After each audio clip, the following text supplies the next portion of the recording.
Hey y'all, Taylor here. Welcome back to the channel. And today I have two OLEDs here in front of me. The one on my right is $550 US. The one on my left is $1,200 US. And I really want to explore what the differences between these two are at these price points.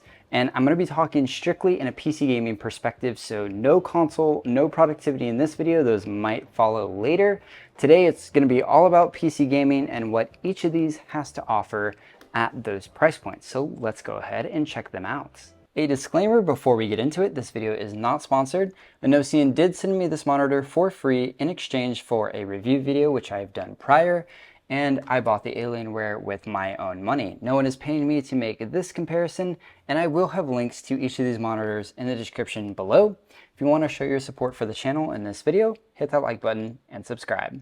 Starting with the exterior, the back of the INNOCN looks like your typical esports gaming monitor that you would see at like a tournament. There is no frills or crazy styling back here. You have a hexagon panel which houses all the internals, including a fan which pumps air out the top to keep everything nice and cool. Everything on the back of the INNOCN is plastic, including the stand, with the only metal pieces being these accented pieces, one of which holds your headphones, and the other down below is used to route cables through. Both of these feel extremely solid and well attached to the stand. And looking at the exterior of the Alienware, it is a little bit more of a playful design. It's not so serious, but it still has that aggressive gamery look. The back of the Alienware is all plastic, just like the INNOCN, including the stand, which lacks a headphone holder on the Alienware. I think this is a miss compared to the INNOCN, but it does have a way to route your cables at the bottom of the stand, which is a little bit more incognito than INNOCN's hook. You just route the cables through the stand and they come out the bottom in a nice and neat fashion. Both the INNOCN and the Alienware do have external lighting, with the INNOCN's being a little more extravagant and in your face, whereas the Alienware's lighting is more subtle and reserved, both of which can be customized with colors, and the INNOCN even has some lighting patterns that you can choose from. Moving on to ports, both of these monitors have a healthy selection of ports with some varying differences. The INNOCN has two USB ports in the back, as well as an HDMI 2.0 connection. It has an additional two DisplayPort 1.4 connectors, and then one of my favorite connectors is a USB-C.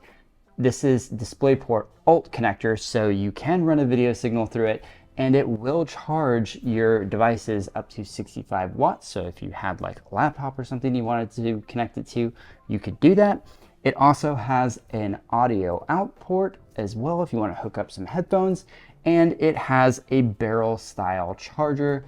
That does mean that this has an external power brick, so you best not lose it because it looks pretty custom. And if you lose it, you're gonna have to trace down one and find it. I'm not exactly sure how easy that is going to be. And the Alienware has two USB ports on the back as well, but it also has a USB-A on the bottom as well as a USB-C. This USB-C is not DisplayPort Alt. It only provides about 5 watts of power, so it's really only used to connect devices to charge, or if you have like an external drive, you can connect it to that. There is also two HDMI 2.1 ports on the Alienware, one of which supports eARC. This is the only way that you're going to be able to get sound from the Alienware, by connecting an eARC compatible device, such as a multimedia receiver or a soundbar. And then there is also a DisplayPort 1.4 cable. All of these ports support DSC. The Alienware also has a regular cable for its power source because it has an internal power supply. So if you lose the cable, there's no worries. You can easily find a replacement power cable for the Alienware. At the front of the INNOCN, you immediately see that it has two speakers. They are 10 watts each for a total of 20 watt stereo speakers, as well as a little array of microphones at the front. There is also this bar down below at the stand, and this just isn't a stand base. This is also a wireless charger, so you can put your phone on there and wireless charge your phone as you game, which is a pretty neat little feature. The Alienware's front is much more basic. There is no phone charger in the stand, and there are no speakers at the front of the monitor. Again, the only way to get audio is through the eARC HDMI port on the Alienware.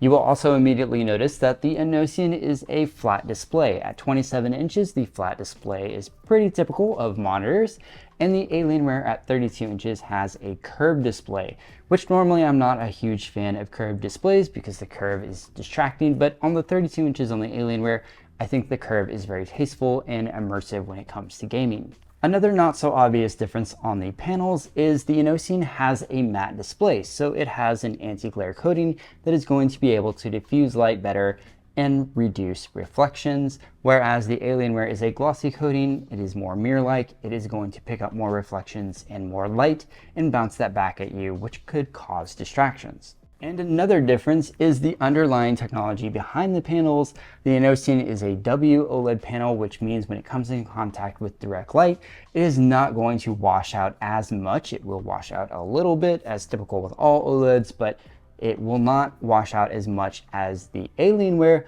which when exposed to light will really brighten those dark areas, pretty much ruining the OLED darkness that you get, as well as looking a little reddish too. So if you are using this in direct light, it is going to diminish your picture quality a lot more on the Alienware than it will the INNOCN. Because the INNOCN is 1440p, it is going to look less sharp when it comes to text, whereas the 4K on the Alienware is a much higher resolution, so text is going to look a lot sharper on the Alienware. Spec for spec, the INNOCN is a 1440p panel with 240 Hz capabilities, and the Alienware is a 4K panel with 240 Hz capabilities. So both are capable of high refresh rate 240 Hz, as well as them both being OLED, obviously. So they are going to be able to take advantage of the fast response times that you get with OLED panels. Both the INNOCN and the Alienware offer a wide range of settings when it comes to SDR, or standard dynamic range. The INNOCN has some pre-configured gaming settings, as well as the Alienware, with the INNOCN having an extra contextual model menu where you can fine-tune the picture, such as changing it to sRGB, P3, or my favorite, which is movie mode. Movie mode seems to produce the best color compared with brightness on the INNOCN. And while gaming, both of these monitors look absolutely phenomenal in SDR. Both have very good brightness, and both of the colors and picture quality is absolutely great. When it comes to HDR gaming, the Alienware has multiple settings for HDR that you can pick and choose from, as well as trying out your own custom HDR setting. It also has Smart HDR, which means that it will recognize when Windows has HDR on and off, and will subsequently turn HDR on and off in the monitor itself. The INNOCN, however, has only two HDR settings, which is standard and movie. Movie just makes the picture look a little cooler, and it also lacks Smart HDR, so you will have to manually turn HDR on and off when you are switching those profiles in Windows. Regardless of which profile you choose, you will need to calibrate if you change those profiles using the Windows 11 HDR calibrator to really get the most out of these monitors. And when it comes to HDR gaming, these monitors are very close in HDR, even though the Alienware holds a much higher lead with that 1000 nits of peak brightness. The Alienware technically has a much wider range when it comes to HDR, but the INNOCN also holds its own very well. The HDR on the INNOCN looks great, and the HDR on the Alienware looks phenomenal. Both are very, very good, and you're going to be hard-pressed to find the differences between the two when it comes to HDR at a glance. Your performance is going to vary depending on which monitor you choose, because the 1440p INNOCN demands less hardware than the 4K Alienware. So here on Call of Duty, with the same hardware connected to these two different monitors, there is a significant difference in frame rate because of those resolutions. You can run the Alienware in 1440p, but just be aware that that isn't its native resolution, so it's going to look best in 4K. Both the Alienware and the INNOCN do support G-Sync. The INNOCN supports it through Adaptive Sync, on a setting in its OSD that you have to turn on, whereas the Alienware just supports it right out of the box. So that is something to be aware of. If you plug in the INNOCN, you are not immediately going to get G-Sync. You are going to have to hunt through the menus in order to turn that on, whereas the Alienware is basically plug and play. I think it's also important to mention that the INNOCN weighs a lot less than the Alienware, depending on how you move your monitor from desk to desk, or if you want to move it around your desk, or if you want to take it to a LAN party. That's going to be important because the Alienware is a lot heavier, it's bulkier, and it is a lot more cumbersome to move than the INNOCN. Another very important thing to consider is that the INNOCN does not have a mechanism to upgrade its firmware. So whatever software you get on the INNOCN is what you get the entire life of the monitor. There is no bug fixes, no feature updates on the INNOCN, whereas the Alienware does have a built-in firmware system where you can download firmwares from Alienware's website and apply them to the monitor through the USB-A cable. So you will get features and updates, bug fixes for the Alienware as those become available, whereas you will not get them on the INNOCN.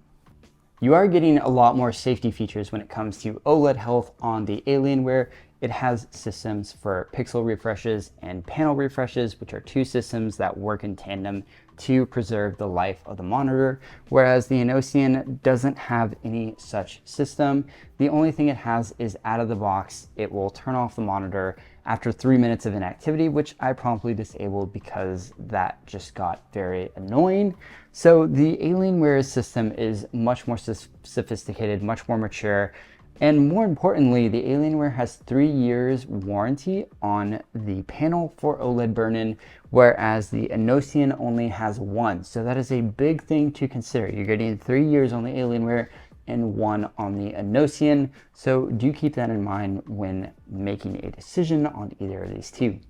In summary, you're really getting a great deal with the INNOCN 27A1S at $550 with that 1440p display, 240 Hertz, and OLED. It has built-in speakers, a built-in wireless charger, and it has a very functional stand with a headset rest. It's lightweight. This is perfect for someone who wants a fast OLED for competitive gaming, or maybe someone who is getting into OLED for the first time. Just look at this example I have running Silent Hill 2 on this OLED, James walking down the main road. And then here's what it looks like on my IPS display, which is also 1440p, 240 Hertz. You can see that there is a bit of a difference there.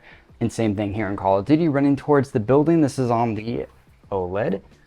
And then here's that same clip on the IPS display. There is some pretty significant differences there. That is what you're getting by investing in OLED. And this monitor is pretty great. It frequently goes on sale. Right now, it's like $100 off on Amazon, which is pretty nuts. And really the only downsides is that warranty at 1 year is a little low. And also you are investing in the INNOCN brand, which is a non-conventional brand like LG, Samsung, Gigabyte, or MSI. Then there's the Alienware AW3225QF when you want the best of the best. And this is 4K, 240 Hertz, 32 inches, QD OLED. I mean, this really is a phenomenal monitor. Great HDR, great Dolby Vision. You really are getting the best possible picture quality with this OLED, and you get that 3-year warranty, and you get that Alienware name brand purchase. So there is a lot going on for this monitor. However, you are going to be paying a lot for it at $1,200, and this monitor does not really go on sale that often. At least I haven't seen sales for it. And you are also going to have to invest more into audio if you are expecting to get audio out of this monitor, because it only supports that eARC audio. And that's it for this video, guys. Let me know what you thought in the comments below, which monitor appeals to you the most, or if it's not one of these, let me know what monitor you are currently interested in down in the comments below. Leave a like if you like the video, and subscribe if you want to see more. And remember, leave feedback if you want to see a console or productivity version of this video. Thank you so much for watching, and I'll see you in the next one.